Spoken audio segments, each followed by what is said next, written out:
शुरू करते हैं। आज के क्लास में हम लोगों को पढ़ना क्या है? जैन धर्म। तो पहले ये जाने कि जैन है क्या, जैन शब्द निकला कहां से। तो जैन जो धर्म है इसके संस्थापक महावीर स्वामी को माना जाता है। जैन धर्म के संस्थापक महावीर स्वामी को माना जाता है। और जैन धर्म के आदि मतलब सबसे प्रारंभ वाले संस्थापक ऋषभ देव को माना जाता है। जैन धर्म में जो सबसे बड़े संत होते हैं, जैसे हिंदू धर्म उसको शंकराचार्य कहते हैं,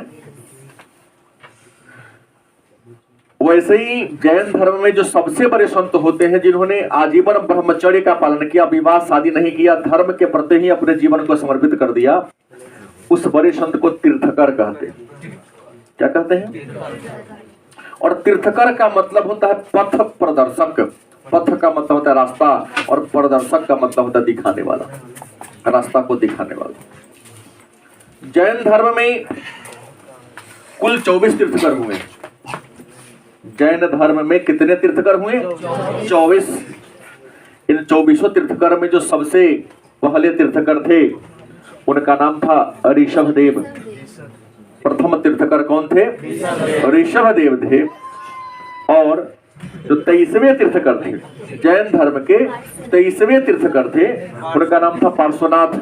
आपको बता दिए जो पार्श्वनाथ थे तो जैन धर्म के 23वें तीर्थकर थे। यह काशी महाजनपद के राजा या काशी के राजा अश्वसेन के पुत्र थे। इनके माता का नाम वामा और पत्नी का नाम प्रभावती था। 30 वर्ष के आसपास इनके मन में वैराग्य की भावना उत्पन्न हो गई। जब यह 30 वर्ष के थे तो ये वैराग्य की भावना इनके अंदर आ गई और इन्होंने राजपाट को त्याग दिया। बात समझ गए? राजपाट को त्याग दिया। राजपाट को त्याग कर श्वेत वस्त्र धारण कर लिए, श्वेतांबर हो गए और घर को छोड़ दिए। समेध शिखर पर जाकर के, जैन धर्म के लिए सबसे पवित्र स्थल जो है समेध शिखर, समेध शिखर पर जाकर के इन्होंने साधना किया, तपस्या किया और अपने जीवन का क्या कर दिया? अंत कर दिया। इनके शिष्यों को निगंठ कहा जाता है और इन्होंने अपने शिष्यों को 4 बात फॉलो करने के लिए कहा था।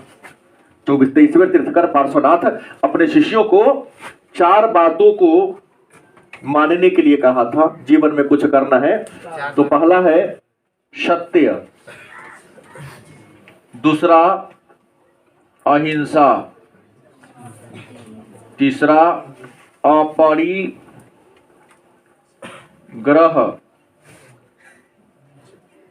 चौथा अस्तेय। जीवन में सुखी होने के लिए 4 बातों को फॉलो करना है। ये 4 सिद्धांत जैन धर्म के 23वें तीर्थकर पार्श्वनाथ का है। सत्य, जीवन में कभी झूठ मत बोलो, क्योंकि एक झूठ बोलने के लिए उसको सही करना है तो कई बार और लगातार झूठ बोलना होता है। और मैं ही बोला हूं कि भारत का आदर्श ही सत्यमेव जयते, सत्य की हमेशा जीत होती है। मुंडको उपनिषद से लिया गया है। सत्य स्थिर होता है और असत्य सत्य के आगे पीछे चक्कर लगाते रहता है। तो सत्य के रास्ते पर चलो। अहिंसा, अ माने न, हिंसा माने मारकाट। हिंसा के मार्ग को कभी मत अपनाओ। उदाहरण देखने को मिला है कि आज आप पावरफुल है, ताकतवर है, अपने बल पर किसी को क्षति पहुंचा देते हैं, लेकिन कल आपसे भी कोई बड़ा ताकतवर हो जाएगा और आपको क्षति पहुंचा देगा। नहीं, ऐसा करेगा कि ना करेगा? तो अहिंसा। लेकिन अहिंसा का मतलब ये नहीं कि किसी को चाकू मार देना, किसी को गोली मार देना, किसी को तलवार से काट देना। मनसा वाचा कर्मणा, मन से, वचन से और कर्म से भी किसी को कष्ट नहीं पहुंचाना है। अगर आपके मन, वचन, कर्म से भी किसी को कष्ट होगा तो वह भी हिंसा हो जाता है। तो इसलिए हिंसा नहीं करना है, उससे पहले अ जोड़ देना, अहिंसा का रास्ता। अपरिग्रह, धन संग्रह नहीं करना है ज्यादा, क्योंकि ज्यादा धन भी कष्ट का कारण है। हमारे एक बहुत बड़े विद्वान ने कहा, साईं इतना दीजिए जामे कुटुंब समाये, मैं भी भूखा ना रहूं, साधु मतलब अतिथि भी ना भूखा जाए। यह परमात्मा हमें उतना दो जिससे हम अच्छा से खा सके, रह सके, और हमारे यहाँ कोई साधु मतलब अतिथि आए तो उसका मैं बड़ी भव्य तरीका से, सुंदर तरीका से क्या कर सकूं, स्वागत कर सकूं। इस अधिक की कामना करेंगे तो बेईमानी करेंगे आप। और अस्तेय, चोरी मत करो। अस्तेय मतलब किसी से पूछे बिना उसके सामान को मत खर्च करो। और 23वें तीर्थकर पार्श्वनाथ के 250 वर्ष के बाद महावीर स्वामी आए, और महावीर स्वामी जैन धर्म के 24वें तीर्थकर हैं और अंतिम तीर्थकर हैं। मतलब जैन धर्म में कुल 24 तीर्थकर हुए हैं, जिसमें पहला ऋषभदेव, 23वां पार्श्वनाथ और 24वां महावीर स्वामी थे। जैन शब्द जीन से निकला है और जिसका मतलब है विजेता। जैन धर्म का जो सबसे बड़ा देवता है जीन, जो अपने इंद्रियों को, अपने मन को जीत लिया हो, अपने भावनाओं को, अपने इच्छाओं को का अंत कर दे, वही जीन, वही विजेता हो सकता है। जिसने अपने कामनाओं को जीत लिया हो, ईर्ष्या पर, द्वेष पर, घृणा पर जिन्होंने विजय प्राप्त कर लिया, वही जीन कहलाएगा, बाकी जीन नहीं कहलाएगा। तो जीन, जैन शब्द को उत्पत्ति जीन से निकला है, जिसका मतलब क्या होता है, विजेता। और सबसे बड़ा विजेता कौन है, जो अपने मन को जीत ले, जो अपने भावनाओं को जीत ले, वो सबसे बड़ा विजेता है। आइए अब आते हैं, हमको मूल रूप से यहां पढ़ना है महावीर स्वामी पर, जैसा कि आप पुस्तक में देखे भी होंगे। महावीर स्वामी जो जैन धर्म के 24वें तीर्थकर, अंतिम तीर्थकर, जैन धर्म का वास्तविक संस्थापक भी थे। इनका जन्म 540 ईसा पूर्व में, अलग अलग विद्वान अलग अलग डेट देते हैं, लेकिन सबसे जो प्रमाणिक बातें हैं वह 540 ही है। इनका जन्म 540 ईसा पूर्व में बिहार के वैशाली जिला के कुंडग्राम नामक गांव में हुआ था। हालांकि वर्तमान में मुजफ्फरपुर में पड़ता है, लेकिन अब यही याद रखना है कि महावीर स्वामी का जन्म 540 ईसा पूर्व में बिहार के वैशाली जिला के कुंडग्राम, हालांकि उस समय बिहार में नहीं था, उस समय महाजनपद काल था क्या, तो कुंडग्राम में हुआ था। इनका मूल नाम, मतलब बचपन का नाम, किसका, महावीर स्वामी का मूल नाम, इनके बचपन का नाम क्या था, वर्धमान। मन में होगा सर इसका नाम वर्धमान क्यों रखा गया। हर नाम के पीछे शब्द होता है भाई, हम लोग तो आम, एकदम आम में आदमी है, तो हमारे नाम का कोई महत्व जाने या ना जाने, लेकिन जो बड़े हैं उनके नाम का भी एक अर्थ होता है, वर्धमान, वृद्धि करने वाला आगे की ओर। जब इनका जन्म हुआ तो इनके पिता के राज्य में, जब अपने मां के गर्भ में थे, तब से ही इनके पिता की समृद्धि क्या हो गई, बढ़नी प्रारंभ हो गई। तो दिन दूना रात चौगुना बढ़ने लगे। जन्म हुआ और बहुत ज्यादा तरक्की की, तो पिता ने नाम रख दिया वर्धमान। इनके पिता का नाम था सिद्धार्थ। पिता का नाम क्या था, सिद्धार्थ, और माता का नाम था त्रिशला। विद्वान लिखते हैं कि वर्धमान के जन्म के 7 दिन के बाद इनकी माता की मृत्यु हो जाती है। जन्म के साथ ही इनके माता की क्या होती है, मृत्यु हो जाती है। हाँ, इनके माता की मृत्यु हो जाती है।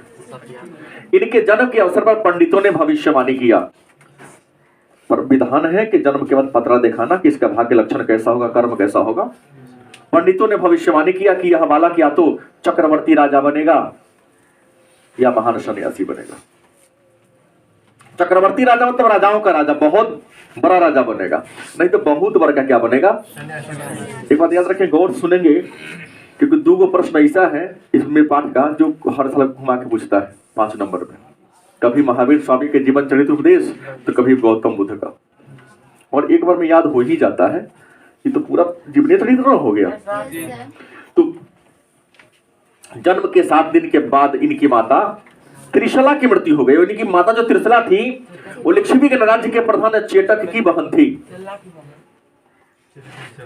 नहीं, चेटक की बहन थी, मतलब ये कह सकते कि ये बिंबिसार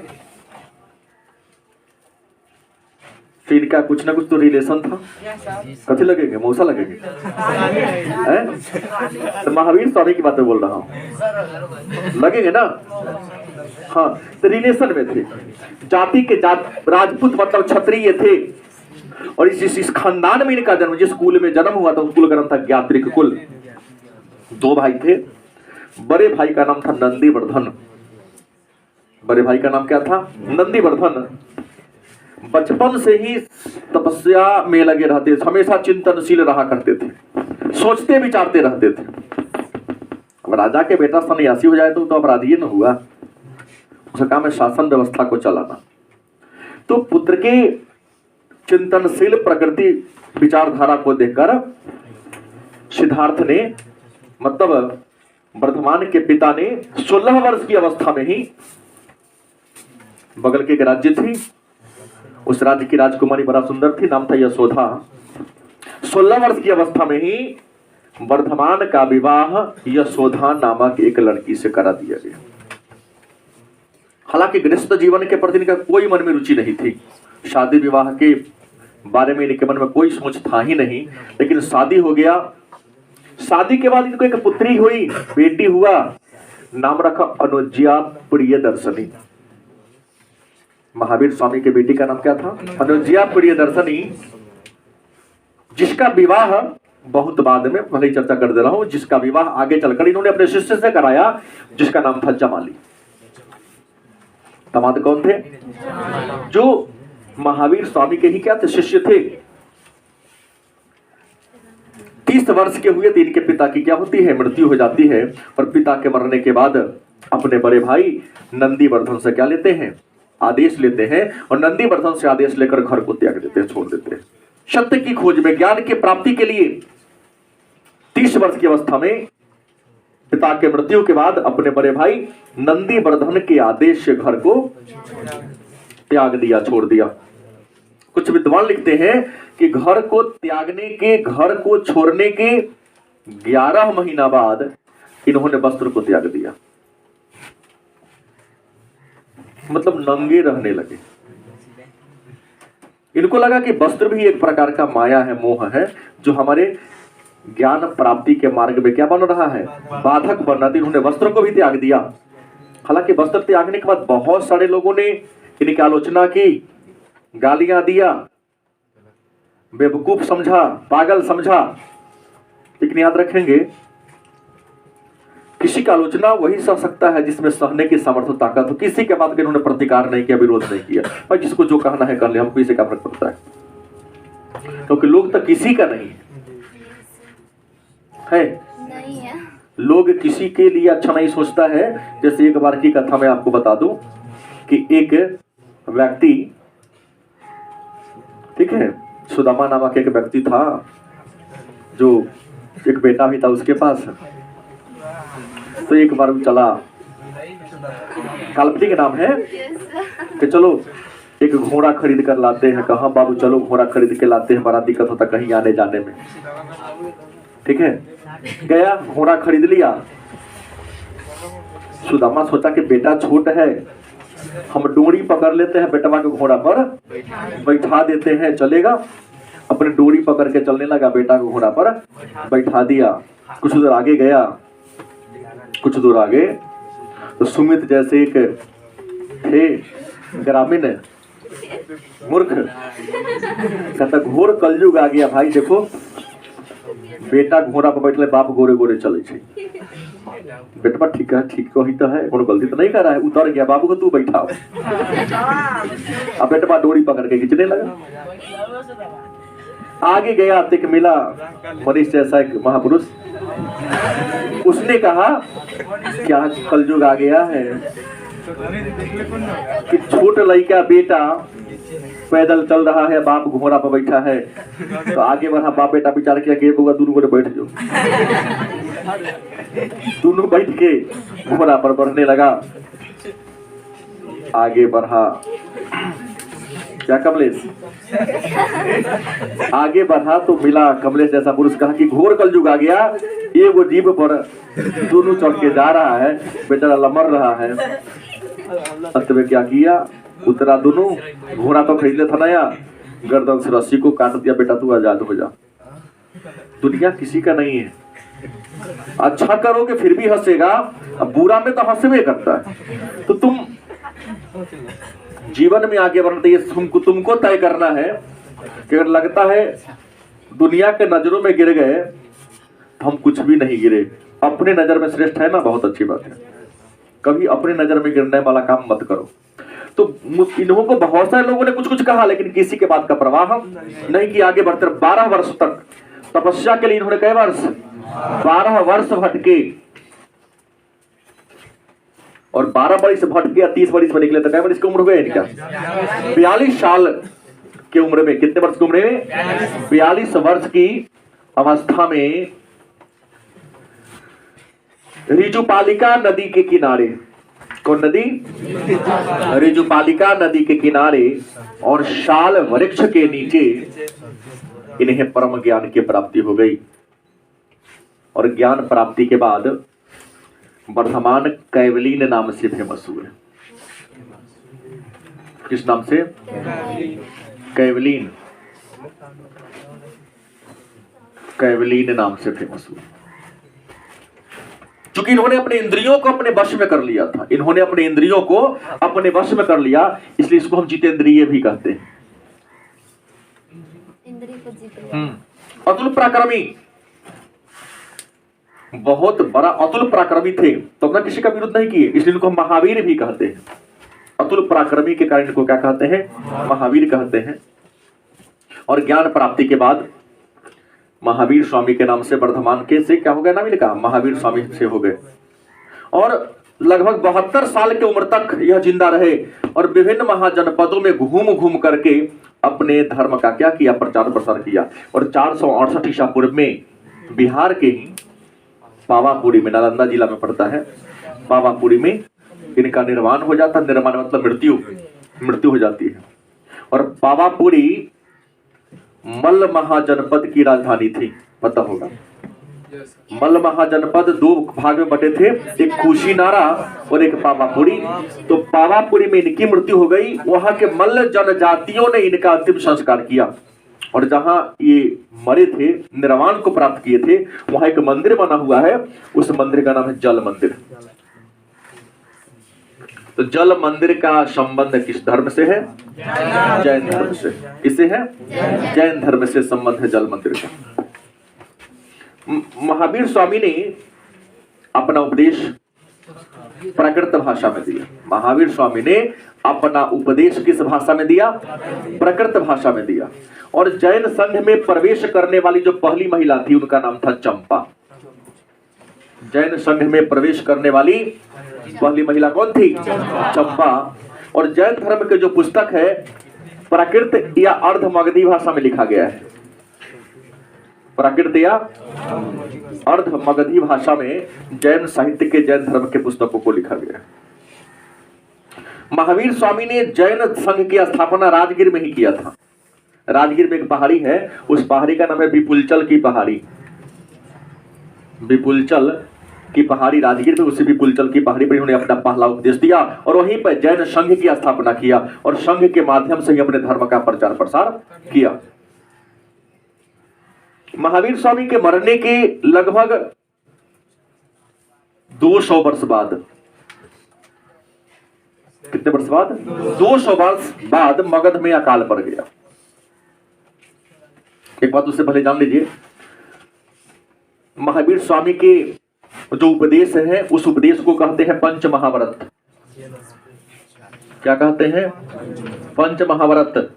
कि महावीर स्वामी के उपदेश को क्या कहते हैं? वो पंच महाव्रत है क्या?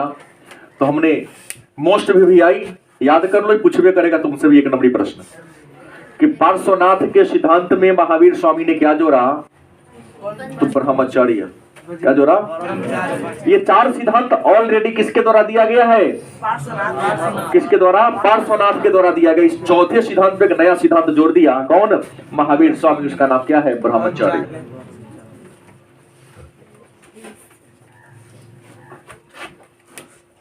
क्या जोड़ दिया? ब्रह्मचर्य। एक ही जोड़े। तो इसी को बात को कहते पंच महाव्रत, जो जैन धर्म का सिद्धांत है। लेकिन महावीर स्वामी ने क्या जोड़ा? ब्रह्मचर्य।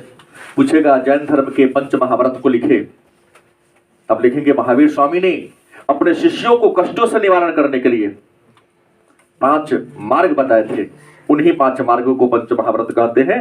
ये 5 मार्ग हैं, सत्य, अहिंसा, अपरिग्रह, अस्तेय और ब्रह्मचर्य।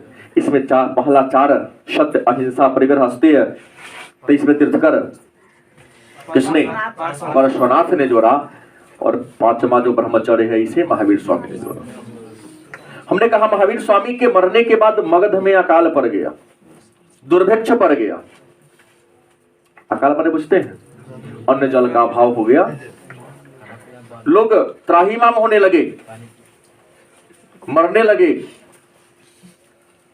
उस समय जैन धर्म के 2 संत थे, एक का नाम था स्थूलभद्र और दूसरा था भद्रबाहु।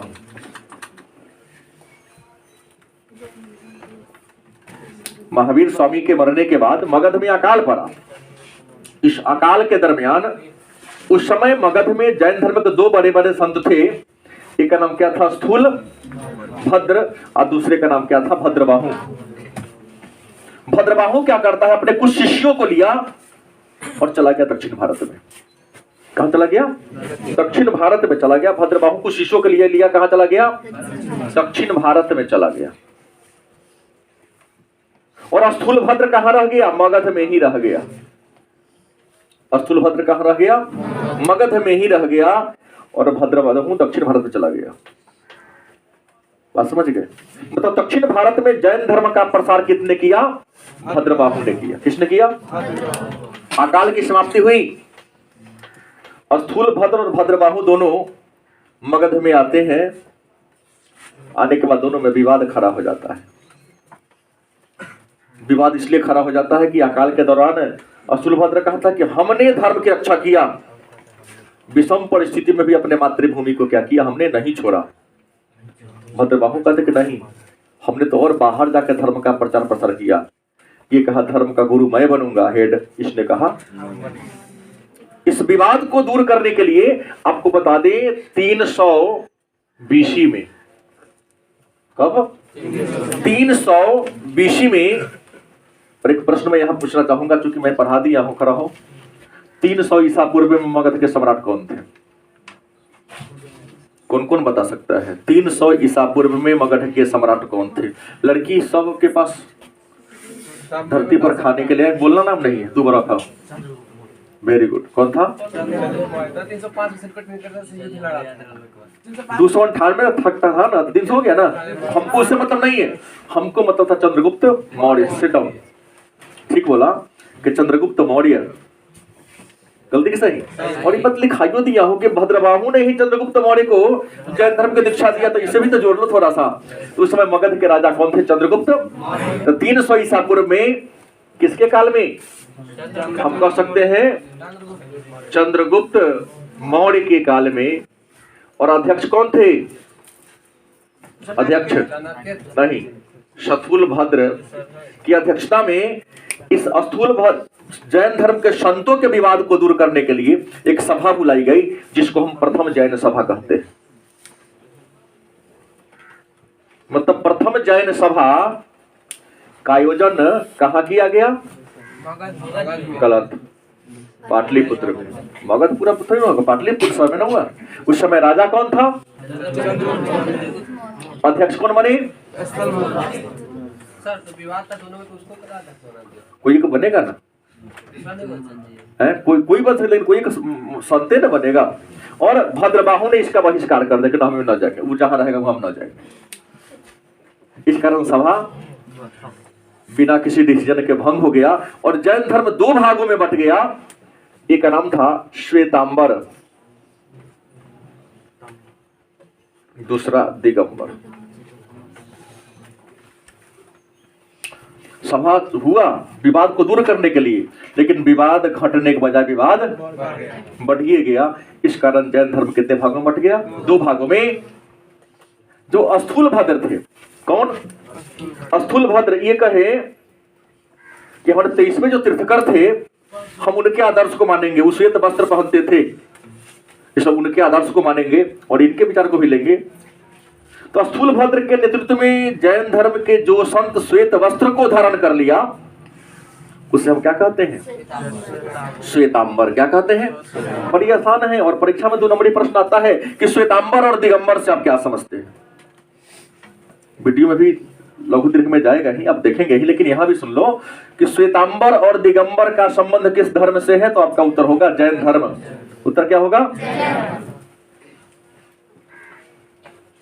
तो श्वेतांबर कहते किसे हैं? तो जैन धर्म के वे संत जिन्होंने श्वेत वस्त्र को धारण कर लिया। जैन धर्म के वे संत जिन्होंने श्वेत मतलब उजला कपड़ा पहन लिया, उसे क्या कहते हैं? लेकिन जैन धर्म के कुछ संत थे, जैन धर्म के कुछ ऐसे संत थे जिन्होंने वस्त्र को त्याग दिया। क्या कर दिया? वस्त्र को त्याग दिया, नंगे रहने लगा, क्योंकि उनका मानना था कि हमारे महावीर जो स्वामी थे उन्होंने वस्त्र को त्याग दिया था। तो जो महावीर स्वामी के कट्टर अनुयायी बना, क्योंकि महावीर ने भी लंगटे रहा तो हम भी लंगटे रहेंगे, फॉलोअर, तो उन्हें कहा गया दिगंबर। तो ये तो बात क्लियर हो गया कि श्वेतांबर और दिगंबर किसे कहते हैं। तो श्वेतांबर और दिगंबर जैन धर्म की 2 शाखाएं हैं। जिन्होंने श्वेत वस्त्र को धारण कर लिया उसे श्वेतांबर कहते हैं, और जिन्होंने वस्त्र को त्याग दिया, वस्त्र न धारण करने का निर्णय लिया, कट्टर महावीर के अनुयायी बन गए, उसे दिगंबर कहते हैं। और श्वेतांबर के संस्थापक स्थूलभद्र और दिगंबर के संस्थापक भद्रबाहु। गलत कि सही? आपको पहले ही बता दिया हूं कि जैन साहित्य को आगम कहते हैं। जैन साहित्य को क्या कहते हैं? आगम कहते हैं। और पहली जैन सभा में जैन धर्म के जो पुस्तक थे उसका पुनः संकलन किया गया, उसका नाम पड़ा 12 अंग, पहली जैन सभा में। और जैन धर्म की दूसरी सभा बहुत बाद में 512 ईस्वी में हुआ था, बल्लभी में। हाँ, गुजरात में हुआ था, जो शिक्षा के केंद्र थे गुप्त काल में, नालंदा, हाँ बल्लभी। तो गुप्त काल में ही 512 ईस्वी के आसपास में गुजरात के बल्लभी में जैन धर्म की दूसरी सभा हुई, जिसके अध्यक्ष देवर्धि क्षमाश्रमण थे। अब एक मन में प्रश्न हो गया, जैन धर्म के त्रिरत्न कौन थे और सिद्धांत क्या था? तो हमने कहा तो 5 को तो सिद्धांत था ही जैन धर्म के, लेकिन 5 के अलावे जैन धर्म के कुछ और भी सिद्धांत थे। पहला कि महावीर स्वामी ईश्वर में विश्वास नहीं करते थे। इन 5 के अलावे अनिश्वरवादी थे ये, मतलब महावीर स्वामी या जैन धर्म ईश्वर में विश्वास, गीता के लाइन को मानते हैं, कर्मण्यवाधिकारस्ते मा फलेषु कदाचन। कर्म में विश्वास करते थे, पुनर्जन्म में विश्वास करते थे। इनका मानना था कर्म अच्छा होगा तो फल भी अच्छा होगा, कर्म बुरा होगा तो फल भी क्या होगा। तो ईश्वर को नहीं मानते थे, लेकिन कर्म फल में भरोसा करते थे, पुनर्जन्म में भरोसा करते थे। और जैन धर्म के अनुसार जीवन का अंतिम लक्ष्य क्या है? मोक्ष। मोक्ष का मतलब होता है जन्म और मृत्यु के चक्र से मुक्ति। उसके बाद इन्होंने कहा कि जीवन में से यदि खुश रहना है, 3 को बात को और फॉलो करो, जिसको हम जैन धर्म के त्रिरत्न कहते हैं।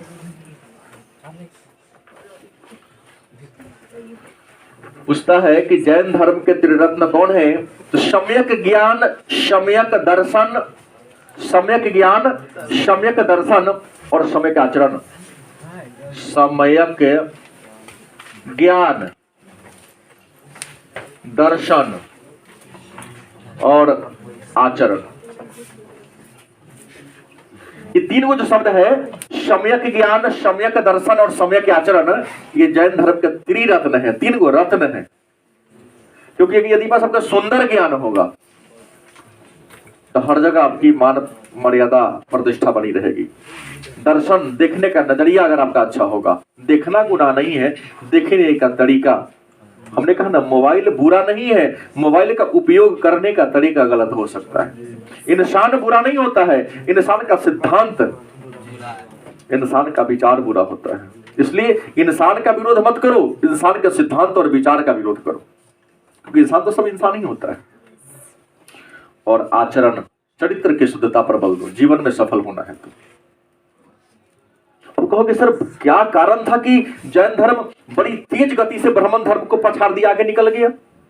तो पहला बात कि ब्राह्मण धर्म में छुआछूत, जाति प्रथा, ऊंच नीच की भावना थी, लेकिन जैन धर्म में छुआछूत, जाति प्रथा, ऊंच नीच को नहीं माना। दूसरा, ब्राह्मण धर्म में एक बात हो कि संस्कृत पर ज्यादा जोर देता था। कुछ भी काम हुआ सत्यनारायण भगवान का पूजा होता है तो लीलावती कालावती संग फूक दिया, वह अध्याय खत्म। अब प्रसाद बटेगा तो पूजा करते। लेकिन ये कहा कि नहीं, जो लोग समझे उसी भाषा में हम कब समझाएंगे उसको।